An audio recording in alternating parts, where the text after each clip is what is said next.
Hi everyone. Mga kapudi! Thank you so much. We are now in Ocliman. Opo, dito po. Kamusta ang buhay dito? Okay naman po. Ako sa kanya ng mga cravings ko. Maraming sili. Adobo Grabe na yung prutas na gusto. Ang daming gusto niyo. Eh kasi ang sarap naman ng pagkain ng prutas na yan. Ganyan. Maya-maya na pa nagpabet ko. Kinabahan nga ako eh. Kasi akala ko baka lahat ng niluto ko gusto niyo ipaluto. Ayoko na nga. Opo, Wow. matagal na po. Bakit? Pag nagpupunta po ako dito, pinapag... Sarap. Sarap. Anong dream mo sa buhay? Kita naman. Yun sila po yung ginawa ko po talaga inspiration. Kayo po nag-alaga kay Alexis nung bata? Opo, sila po. Opo, kasi magulang po namin, nag-OFW po sila. Ayoko pa din po kasi gusto ko po talaga yung pamilya ko.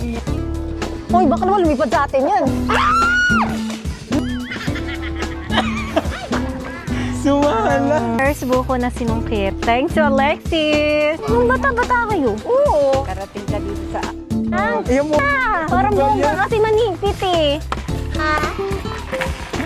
Parang alaga mo lang sama. And Ayun nga. yun yung ginagawa mo. Talagang Nabibigyan ko happiness po mo talaga. eh. Oo nga, kaya yung Eh gusto yung ko po. tatay mo, ano yung work niya? OFW din po.